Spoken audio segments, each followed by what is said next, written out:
Hello everyone, this is Becca B. This is February 7th of 2024, and I'm sorry I didn't do a video the month before, but I did print out the 2024 PopSugar Reading Challenge.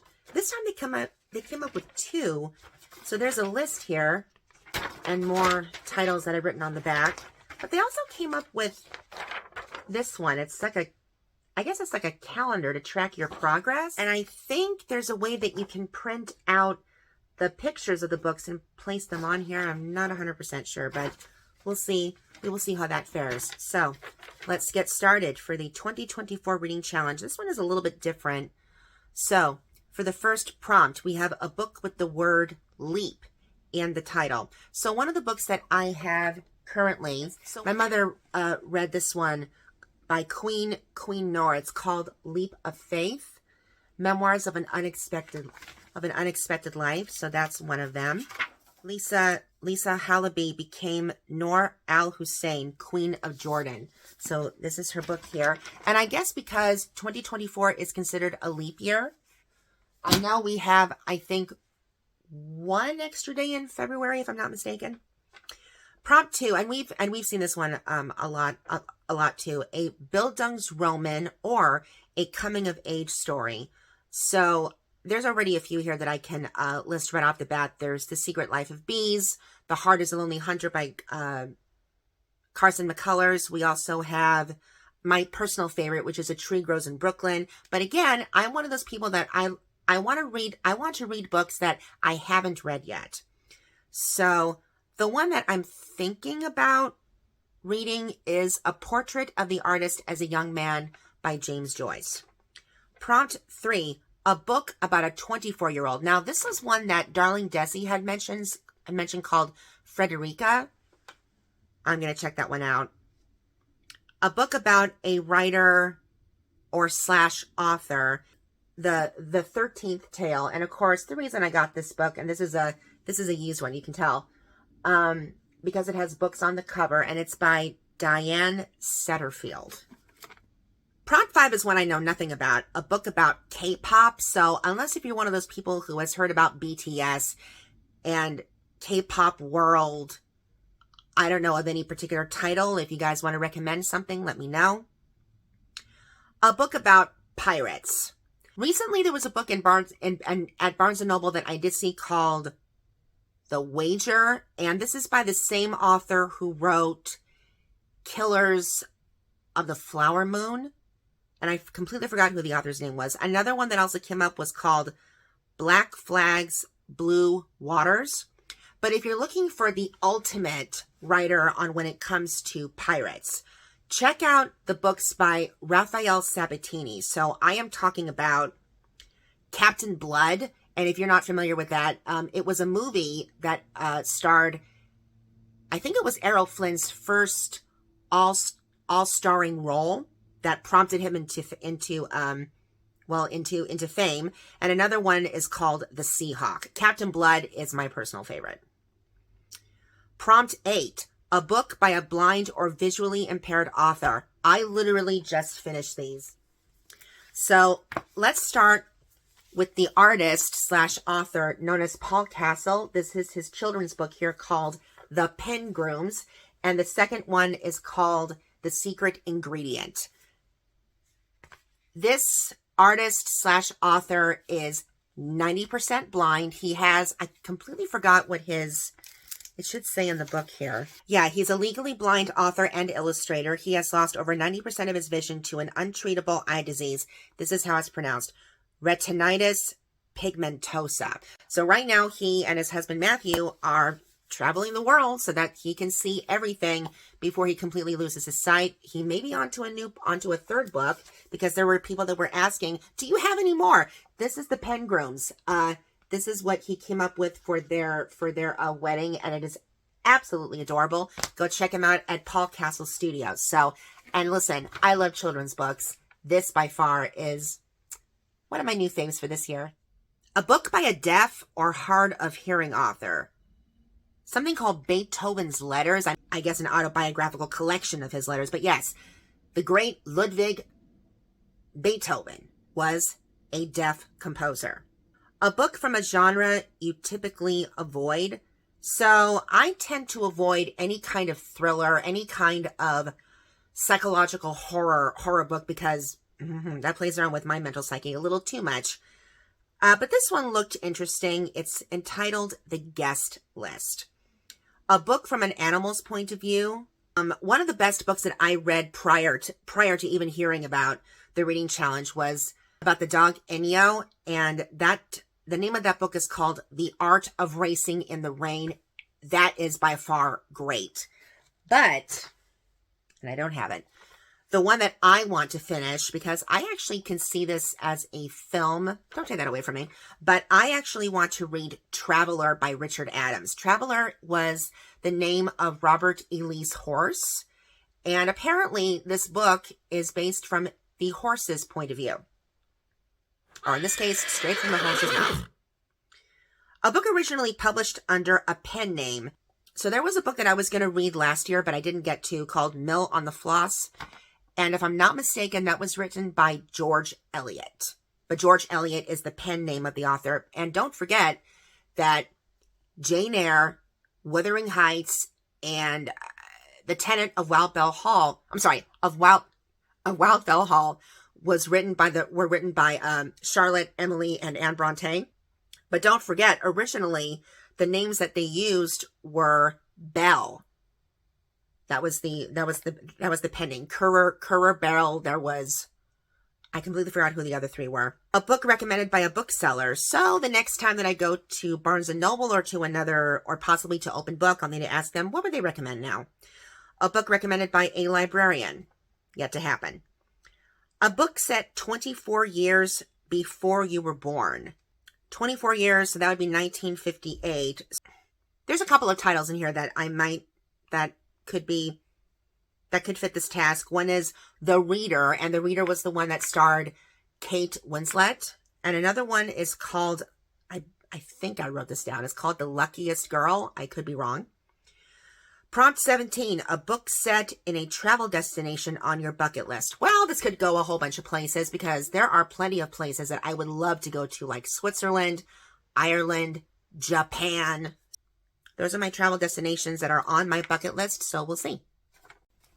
Moving on to the next prompt. I don't normally read about a book set in space, but the ones that I've been hearing about, of course, is the one of the most popular classics, A Hitchhiker's Guide to the Galaxy. I might also check that one out.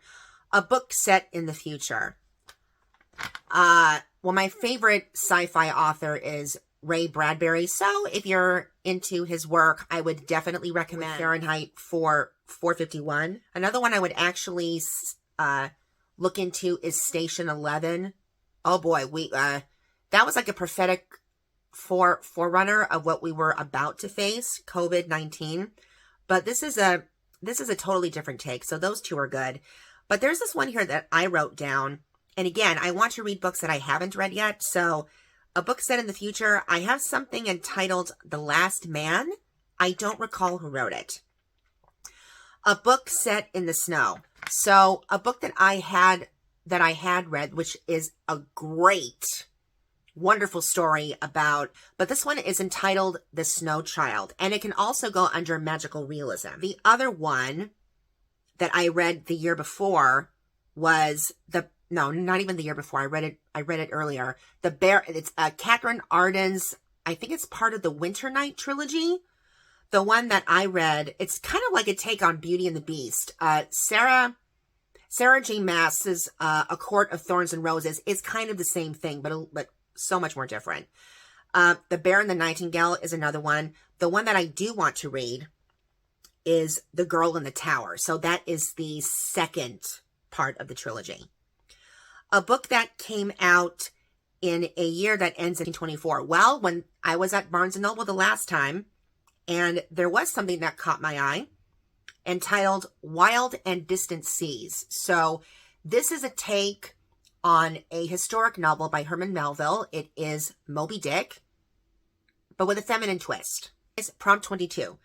A book that centers on video games. I had enough trouble trying to figure out a book that had to do with animation, but this is one of them. Tomorrow and Tomorrow and Tomorrow. Prompt 23. A book that features dragons. So Aragon by Christopher Paolini is one of them that I still haven't read yet. And the other one that I've been informed about is The Priory of the Orange Tree. And if you watch my podcast with Dr. Kavita Finn, we definitely discuss that. Prompt 24, a book that takes place over the course of 24 hours. So I didn't get to read this book last year because a whole bunch of stuff came up and I just couldn't really get into it. But the one I want to read is Ulysses, which was not only takes place over 24 hours, but it was on the banned book list at the time. A judge overturned that rule. But another one that also takes place in 24 hours, if you can get into it, I couldn't. Mrs. Dalloway by Virginia Woolf. And the other one, of course, is The Hours. And if you're not familiar with that, there was a film version with Meryl Streep. A book that was published 24 years ago. I read a couple of books by Stephen King, and the one I want to read is On Writing, a Memoir of the Craft. One of the other interviews I did with Rabbi Karen Kader, I had mentioned, she says, if you read it, you can see that there was a change about halfway through it, because apparently Mr. King was in a very serious motorcycle accident, and the tone of the book changes. So I will need to look into that. A book that was turned into a musical. As you can see, there's not just one title. So let me save that one until last, because I love talking about anything that piques my interest last. A book where someone dies in the first chapter. A book that I read years earlier was The House of the Spirits by Isabel Allende. I believe it's the first chapter. It's called Rosa. And this chapter is so vivid. It is so vivid, and it is exquisitely beautiful, but very tragic. And the other one that I'm going to have to go back to read again, that I want to finish, is A Court of Thorns and Roses. Yes, someone dies in the first chapter. A book with a main character who's 42 years old. So Daphne du Maurier's Rebecca came up. What did I do? So this is Rebecca by Daphne du Maurier. I think there was another film version of this one made. And, oh yes, I'm sorry. Wild and Distant Seas. Who's the author? Tara Carr Roberts. As soon as I'm done with this, I want to write to her and ask. But I loved it because it has is that the sperm whale? I think that's a sperm whale if you can see it quickly right here. A book with a one-word title you had to look up in the dictionary. So, even though I kind of understand what this book was about, I didn't quite get what ex libris meant. Well, once I get to it, I'll need to figure out what that word actually means. Ex libris has to do something with books, to the best of my knowledge. A book with a title that is a complete sentence. So, I actually finished this book recently by Talia Hibbert, entitled Get a Life, Chloe Brown. I definitely recommend this one. She's actually, what I loved about this author is that she's highlighting people that are not mainstream, that they're not really talked about. She's trying to shed a light on people who are not just people of color, but people who are different, people that come from different walks of life that are not really talked about as much. She's trying to highlight that. So Chloe Brown is Black, and she has some kind of very mysterious illness that most of the time keeps her at home. She comes up with like her own little bucket list. And in the middle of all this, there is this handyman named Red, I forgot the guy's name now, Red Morgan. And the two of them decide to help each other out. And it is a type of a romance, sarcasm story, but I'm not going to give too much away. I would definitely read it. A book with an enemies to lovers plot. Well, I do have Enemies up there, a love story by Isaac Bashevis Singer, but the one that I am going to discuss is Pride and Prejudice. I actually have a collection here of the Jane Austen books that I will show you in just a minute. A book with an unreliable narrator. So, there's a few books that I've read already. One of them I also taught for my students. The Things They Carried The Life of Pi. I'm going to have to see if there's another one that has an unreliable character. Can you guys think of any? Let me know. Oh, an unreliable... The Book Thief may also fit that category. That's another book that I guarantee everyone needs to read. A book with at least 3 POVs. So, 3 different point of views. The Lost Apothecary, yes, by Sarah Penner. All the Light We Cannot See, absolutely. The Dove Keepers has 4. So now I get to find something else. A book with magical realism is Amy Tan's The Bone Setter's Daughter. And a book written by an incarcerated or formerly incarcerated person. So the first thought that came to my mind was the Holocaust. I've already read Night by Elie Wiesel, but this is one that I haven't read of his. It's entitled The Gates of the Forest. So Elie Wiesel did survive the Holocaust. He was with his dad. His dad didn't make it. And he was reunited with a few family members not too long after he was liberated. So I've had this was winner of the 1986 Nobel Peace Prize. So I have yet to see what this one is about. A book written, oh yes, that's why, okay. A book written during NaNoWriMo. I'm going to try The Night Circus again. I didn't get a chance to finish it. It's so detailed. A cozy fantasy book. Now this one, for some reason at Barnes & Noble, they actually had, it almost appeared like they were guiding us to the book tasks, because I took a picture of this, of a cozy fantasy book. It's Emily Wilde's Encyclopedia of Faeries. Who doesn't love fairies? Really, who does not love anything about magic, of fairies, and a fairy lore? I'm there. A fiction book by a trans or non-binary author. I have 2 titles down here. I'm not quite sure which one I had it under. I have A Deadly Education, and the other one that I did have this title down, called The Map of Salt and Stars. I don't know who the author is. A horror book by a BIPOC author. So let me see what I wrote. I have The Book Eaters. Ooh, I love that. Or Starling, I think it's called Starling House. A memoir that explores queerness. So one of these I could recommend, but for ages 17 and up, I would say.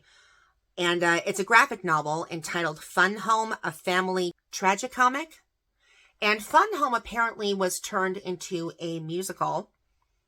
But it has to do with a young girl growing up with a dad who works, I believe their home is a funeral home.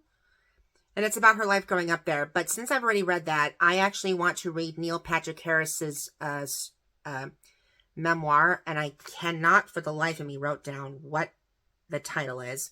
A nonfiction book about Indigenous people. So I already have a book entitled 3 Women. And it has to do with Sacagawea, Pocahontas, and for the life of me, I cannot remember the third. An autobiography by a woman in rock and roll. Well, this one apparently just hit the bookshelves. So it's Melissa Etheridge. She's one of my top favorites. An LGBTQ plus romance novel. There's another title on here I wrote down. I don't know what I wrote, but I think this title is called Sorry Bro. So then we come to the advanced. A book in which a character sleeps for more than 24 hours. Well, possibly, if you're into the childhood classic fairy tales, there's Sleeping Beauty. She sleeps more than 24 hours. She sleeps for 100 years. But the other one that I haven't read yet, by Washington Irving, Rip Van Winkle. A book with 24 letters in the title. Now, I did have The House in the Cerulean Sea listed, but I try to read books that I already own. So I have a lot of Jewish books. I have the first Jewish book of Y, but this title, the second Jewish book of Y, has 24 letters in the title. a collection of at least 24 poems. So when I went to Barnes & Noble, they actually were giving away one of 3 free poetry collection books, and this was one of them, Poems on Friendship. And let me see, I have some of these pages flagged. Oh yeah, this was, this is interesting. If anyone here has ever read Hemingway's For Whom the Bell Tolls, that actually, I didn't know this, it actually stems from a poem entitled No Man is an Island by John Donne. No man is an island, entire of itself. Every man is a piece of the continent, as part of the main. If a clod be washed away by the sea, Europe is the less, as well as if a promontory were, as well as if a manner of thy friends or of thine own were. Any man's death diminishes me, because I am involved in mankind, and therefore never to send to know for whom the bell tolls, it tolls for thee. The 24th book of an author. So if you're into series, you can look into Agatha Christie, or you can even look into Stephen King. So there's a book entitled Misery, and another one that is called The Four Loves. A book that starts with the letter X. And do not ask me to pronounce this correctly. I have no idea. But this title, Xingu, Xingu. And it has to do with a group of women who come together and discuss daily life, literature, something to that effect. So let me go back to Prompt 26. A book that was turned into a musical. I hope you have your pen and paper or your quill and parchment ready, because this is a very, very long list. So let's take a look. We have Les Miserables by Victor Hugo. We have The Taming of the Shrew. The play sucks, but the musical version, the movie musical version of Kiss Me Kate, that is the best. And once again, watch the episode with Dr. Kavina Finn. We talk about it. The Wonderful Wizard of Oz. The Wizard of Oz. Pygmalion, that was written by, and I really hope I put my cards right, I believe it was written by Bernard Shaw. And that was later turned into a musical entitled My Fair Lady. Anna and the King of Siam. The King and I. The story is called The Story of the Trapp Family Singers. That's The Sound of Music. The Phantom of the Opera. The Phantom of the Opera. Wicked. Life and Times of the Wicked Witch of the West. That was written by Jeremy Maguire, and that's the one that started the whole phase of the evil descendants finally getting their just dues. Old Possum's Book of Practical Cats. This is Weber's Cats. Legally Blonde. I don't know why that someone would dare to turn this into a musical. I can't really call it a musical, but we saw the musical of Lord of the Rings. I'm not kidding you. Peter Pan by James M. Barrie. Tivia's Daughters. That was turned into Fiddler on the Roof. Matilda, Mary Poppins. Yentl the Yeshiva Boy. Yentl with Barbra Streisand. Adventures of Huck Finn. The musical was called Big River. Alexander Hamilton. Immigrants, we get the job done. Lin-Manuel Miranda's masterpiece, Hamilton. Now, apparently there is a story entitled Daddy Longlegs, which was turned into a movie musical with Fred Astaire and Leslie Caron. The Scarlet Pimpernel, yes, it was turned into a musical.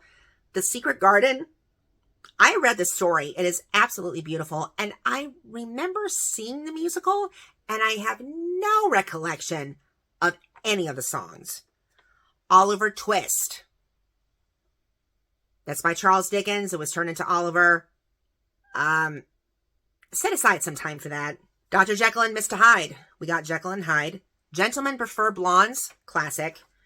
The Matchmaker. Otherwise known in the musical world as Hello, Dolly. Ragtime by E.L. Doctorow. Yes, it was turned into a musical. That musical, if you're going to see it, don't go without a little box of Kleenex. Same thing for Les Mis. Perrault's Fairy Tales. So we have Cinderella the musical. Was it turned into a musical? I could be wrong. I don't think there's a musical version of Sleeping Beauty unless you count the Disney version. Who knows? Bedknobs and Broomsticks. Yes, it was turned into a movie musical with David Tomlinson, who played Mr. Banks in Mary Poppins, and it also starred the late Angela Lansbury as she plays a modern day witch, but it is an absolutely adorable musical. The day the world came to town, 9/11. If you have not seen Come From Away, you don't know anything about this town of Gander and what it meant to be a community that came together in the darkest of times. Spring Awakening, yes, it is a play, and it was turned into a musical. Candide, and then, of course, we have The Color Purple. I did mention that I have, I think a couple of these books actually go with some of these other book tasks, but I did want to show you. I love this collection. This is the complete Jane Austen Word Cloud Classics. I just love these colors. I got this on Amazon, and one of these is, it's the first one, Pride and Prejudice. We also have Emma. We have Northanger Abbey, Mansfield Park, Sense and Sensibility, and Persuasion. And so far, I have completed 3, although technically 4, because Paul Castle wrote the 2 children's books, and I hope to hear back from some of these authors that I've reached out to for more on the book podcast. So stay tuned. And once again, we'll see if I can complete this challenge of the PopSugar Reading Challenge of 2024. Stay tuned for the reviews. Postscript.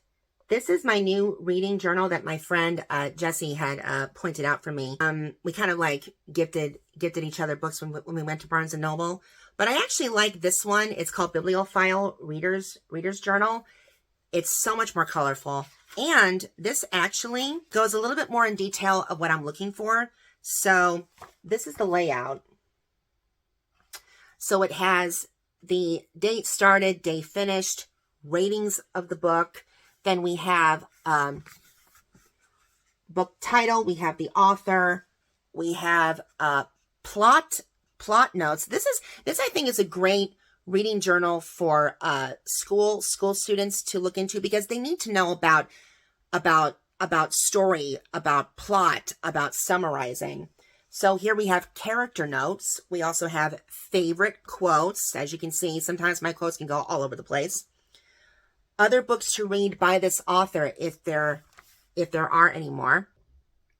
I like this one a bit more because it caters more to the book. Although the other one did ask the question, who would I want to share this book with? But I think this is a good one to at least start when it comes to paying attention to what you're reading and looking at characterization of plots, summarizing, learning how to do the publication right. Whether if you are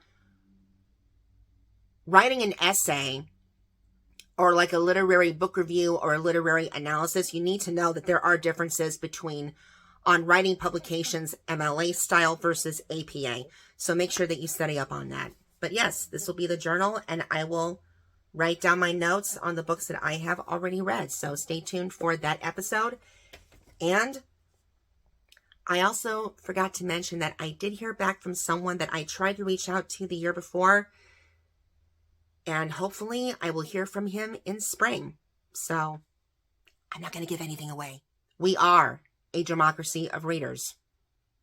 So let's keep it that way. Keep on reading.